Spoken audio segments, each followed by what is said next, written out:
Hello everyone, I am Jaspreet Singh. We will discuss the last topic of financial statement analysis. इस lecture में हम comparative income statement, common size balance sheet और common size income statement के जो है numericals को देखेंगे। इनका इंटरप्रिटेशन कैसे करना है और इनको बनाना कैसे है। सबसे पहले आपको एक ही कंपनी की 2 ईयर्स की इनकम स्टेटमेंट दी गई है। नेट सेल्स है, कॉस्ट ऑफ गुड्स सोल्ड है, सभी दिया गया है डाटा। तो आपने करना क्या है, कंपैरेटिव इनकम स्टेटमेंट को बनाना है। 5 कॉलम्स होंगे। पहला कॉलम पार्टिकुलर का होगा जिसमें आप डिटेल को लिखोगे। दूसरा कॉलम जो होगा वो 2015 का होगा, उस ईयर में कितनी अमाउंट थी। तीसरा कॉलम 2016 का होगा, उसमें कितनी अमाउंट थी। नेक्स्ट कॉलम जो फोर्थ है उसमें आप एब्सोल्यूट चेंज को लिखोगे, कितना चेंज आया। और आखिरी कॉलम में आप उस चेंज की परसेंटेज निकाल लोगे। तो सबसे पहले आपने नेट सेल को लिया, 2015 में 4 लाख की है, 2016 में 6 लाख की है, इसमें 2 लाख का चेंज आया। तो आपने परसेंटेज कैसे निकालनी है, 2 lakh divided by 4 lakh multiply with 100। आपका आंसर आ गया 50%। इसमें से आप लेस कर दो कॉस्ट ऑफ गुड्स सोल्ड को।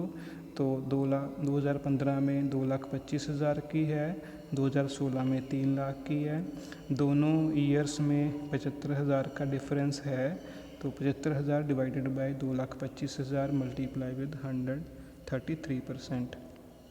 आपने सेल्स में से कॉस्ट ऑफ गुड्स सोल्ड को लेस किया तो आपका ग्रोस प्रॉफिट आया। 2015 का ग्रोस प्रॉफिट 1,75,000 है, 2016 का 3 लाख है। इसमें चेंज आया 1,25,000 का और परसेंटेज चेंज हुआ 71% का। तो इसमें से आपने लेस किया ऑपरेटिंग एक्सपेंसेस को। तो सबसे पहला ऑपरेटिंग एक्सपेंस है आपका ऑफिस एंड एडमिनिस्ट्रेशन एक्सपेंसेस। तो आपके 2015 में 50,000 के एक्सपेंसेस हुए, 2016 में 70,000 के हुए, 20,000 का इजाफा हुआ। तो 20,000 divided by 50,000 multiply with 100, that will B 40%। इसी तरह आपने सेलिंग एंड डिस्ट्रीब्यूशन एक्सपेंसेस को निकाला, इसकी परसेंटेज निकाल ली। जो आपने नेक्स्ट स्टेप किया उसमें आपने क्या किया कि ग्रोस प्रॉफिट में से आपने 50,000 और 40,000 दोनों को लेस कर दिया। तो दोनों को लेस करने के बाद आपका आंसर आया 85,000 रुपीज़ 2015 का। 2016 में आपने 3 लाख ग्रोस प्रॉफिट में से 2 आइटम्स को लेस कर दिया, 70,000 और 55,000। तो 1,75,000 बना, इसकी भी आपने परसेंटेज निकाल ली। तो जो आपका आंसर आया वो आपका ऑपरेटिंग प्रॉफिट था। ऑपरेटिंग प्रॉफिट में से आप नॉन ऑपरेटिंग एक्सपेंसेस जैसे कि interest paid, income tax paid दोनों को लेस कर दो। तो जो आपका आंसर आया 40,000 रुपीज़ 2015 का वो नेट प्रॉफिट है। 2016 का नेट प्रॉफिट 1,10,000 है। आपने इंटरप्रिटेशन कैसे करना है, आप देखो कि जो कंपनी है उसकी सेल में 50% का इजाफा हुआ है, बट उसी प्रपोर्शन में या उसी दर में cost of goods sold increase नहीं हुई, वो सिर्फ 33% की दर से इंक्रीज़ हुई। इसी के चलते ग्रोस प्रॉफिट जो कंपनी का था वो 71% हो गया। दूसरे स्टेप में आप ऑपरेटिंग एक्सपेंसेस को देखो तो वो ये दोनों एक्सपेंसेस जो हैं वो उस दर से नहीं बढ़े जिस दर से जो है वो सेल बढ़ी है। तो ये भी अच्छी बात है, मतलब वो भी अंडर कंट्रोल ही है। इसी के चलते जो ऑपरेटिंग प्रॉफिट कंपनी का था वो 105% की दर से बढ़ा है। लेस कर आपने थर्ड पॉइंट में नेट प्रॉफिट को देखना है। नेट प्रॉफिट भी 175% की दर से इंक्रीज़ हुआ है। तो आप कह सकते हो कि कंपनी की ऑपरेटिंग परफॉर्मेंस बहुत ज़्यादा अच्छी है, कंपनी की प्रॉफिटेबिलिटी की स्थिति बहुत अच्छी है। सेकंड एग्जांपल में आपने कॉमन साइज़ बैलेंस शीट को बनाना है। तो कॉमन साइज़ बैलेंस शीट बनाने के लिए आपको 2 कंपनीज़ की एक ही ईयर की बैलेंस शीट दी गई है। एक कंपनी का नाम है एक्स लिमिटेड, दूसरी कंपनी का नाम है वाई लिमिटेड। तो इसमें आप टोटल नहीं किया गया, ना ही एक्स लिमिटेड की लाइबिलिटीज़ को, ना ही वाई लिमिटेड की लाइबिलिटीज़ को, ना ही टोटल किया गया है एक्स लिमिटेड की एसेट्स को, ना ही वाई लिमिटेड की एसेट्स को। आपने सबसे पहले करना क्या है कि लाइबिलिटीज़ का अलग टोटल कर लेना है और एसेट्स का अलग से टोटल कर लेना है। तो आपने बनानी कैसे है, 5 कॉलम्स होंगे। पहला कॉलम में आप डिटेल लिखोगे एंट्री की, दूसरे कॉलम में और तीसरे कॉलम में वो ये दोनों कॉलम जो होंगे एक्स लिमिटेड के लिए ही होंगे। तो दूसरे कॉलम में आप एक्स लिमिटेड की अमाउंट को लिखोगे और तीसरे कॉलम में उस अमाउंट की परसेंटेज निकाल लोगे। फोर्थ कॉलम और फिफ्थ कॉलम वाई लिमिटेड के लिए होगा। फोर्थ कॉलम में वाई लिमिटेड की अमाउंट को दर्ज करोगे और फिफ्थ कॉलम में उस अमाउंट की परसेंटेज निकाल लोगे। तो परसेंटेज निकालनी कैसे है, तो आपने करना क्या है कि जो टोटल लाइबिलिटीज़ जिसका आपने टोटल पिछले स्टेप में किया उसको आप 100 मान लो।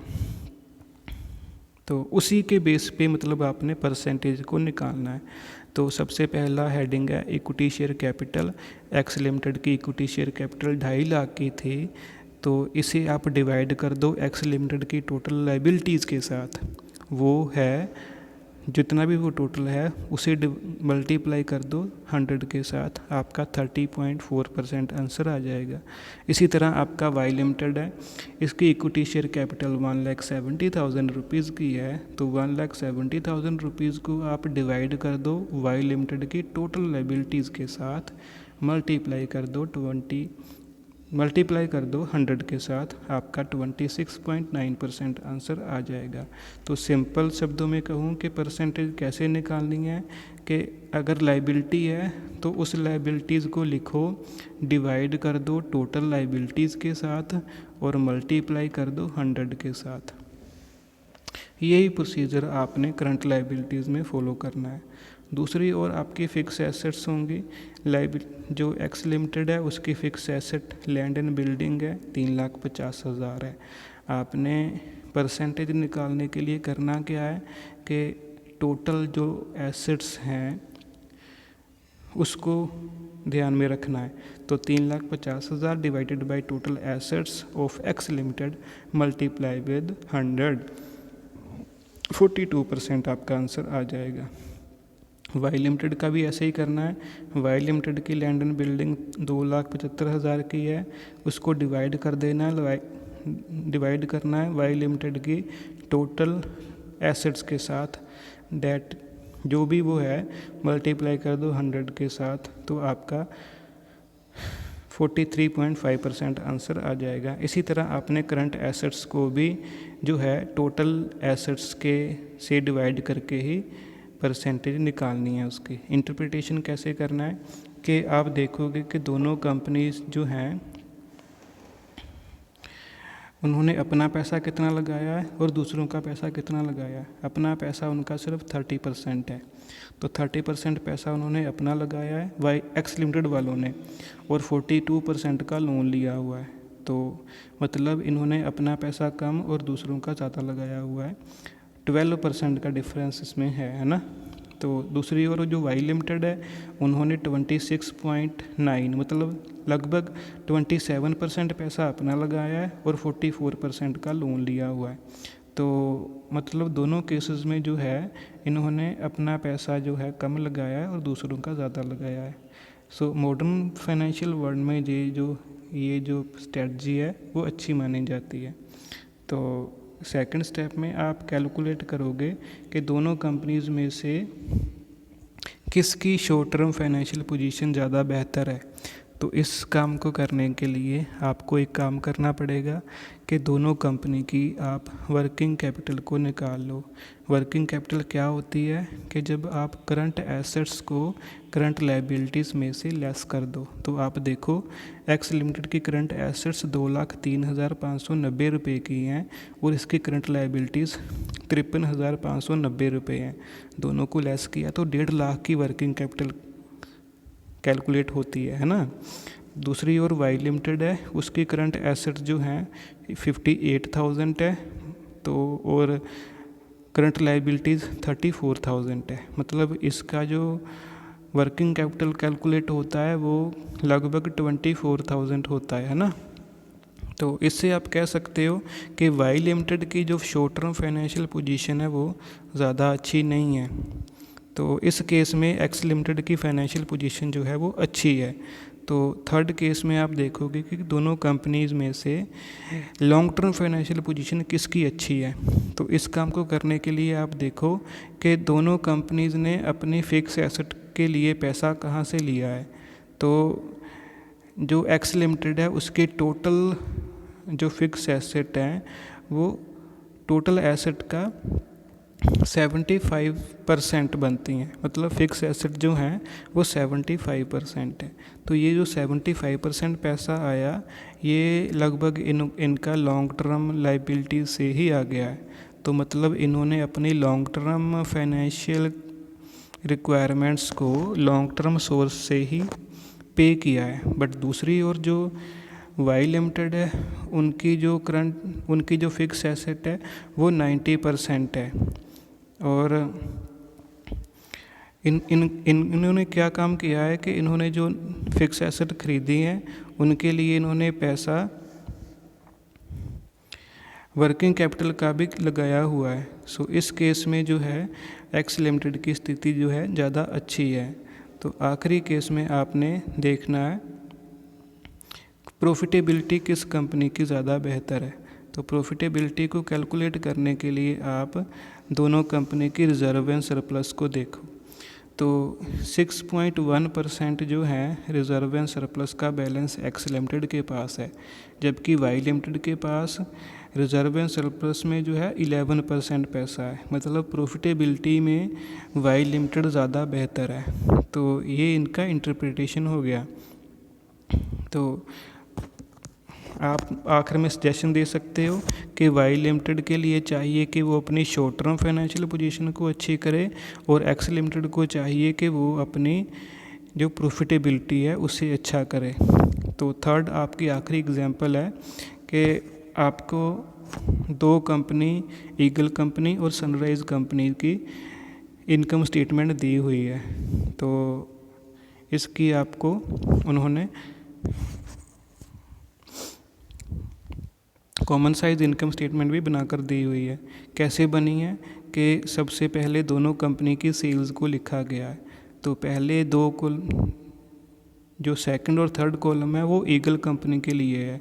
सेकंड कॉलम में ईगल कंपनी की सेल की अमाउंट लिखी है और थर्ड कॉलम में 100 लिखा है। मतलब आप सेल्स को 100 मान लो, चाहे वो ईगल कंपनी की सेल को भी 100 मानो परसेंटेज में और सनराइज़ कंपनीज़ की परसेंटेज को भी 100 मान लो सेल को।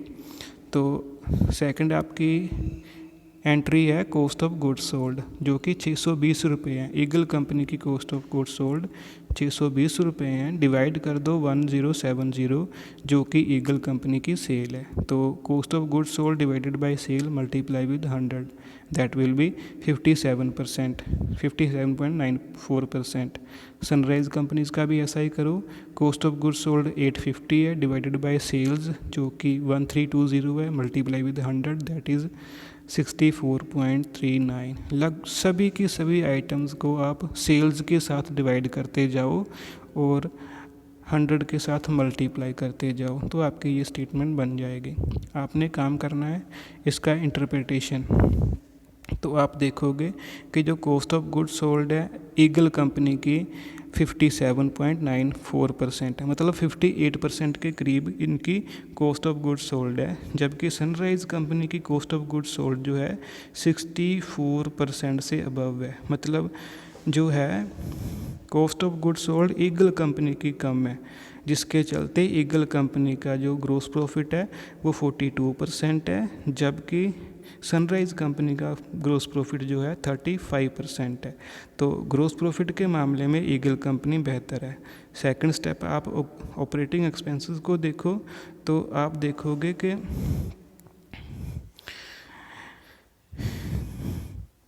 ईगल कंपनी ने जो है ज़्यादा सेलिंग एक्सपेंसेस को इनकर किया है, जिसके चलते उनकी जो ग्रोस ऑपरेटिंग एक्सपेंसेस हैं वो सनराइज़ कंपनी से ज़्यादा है। तो यहाँ पे देखो कि इन्होंने सेलिंग एंड डिस्ट्रीब्यूशन एक्सपेंसेस जो है 23% उनके हैं, तो जबकि सिर्फ 14% ही हैं सनराइज़ कंपनीज़ के। सेलिंग एंड डिस्ट्रीब्यूशन एक्सपेंसेस, मतलब जो एक्स लीगल कंपनी है वो ज़्यादा सेलिंग एंड डिस्ट्रीब्यूशन एक्सपेंसेस को इनकर कर रही है, जिसके चलते उनका ऑपरेटिंग प्रॉफिट सिर्फ 10% हुआ है, जबकि जो सनराइज़ कंपनी है उनका 14% ग्रॉस प्रॉफिट बनता है। तो इस मामले में सनराइज़ कंपनी जो है वो आगे है। तो नेक्स्ट जो है आखिर में आपकी प्रॉफिटेबिलिटी पोजीशन है सनराइज़ कंपनी की बेहतर है ईगल कंपनी से। तो ईगल कंपनी को चाहिए कि वो अपने सेल्स एक्सपेंसेस को कम करे और सनराइज़ कंपनी को चाहिए कि वो अपनी कॉस्ट ऑफ गुड्स सोल्ड को कम करे। तो ये आपका टॉपिक था। ज़्यादा जानकारी के लिए आप कल्याणी पब्लिशर की तरफ जा सकते हो। Thank you so much for listening.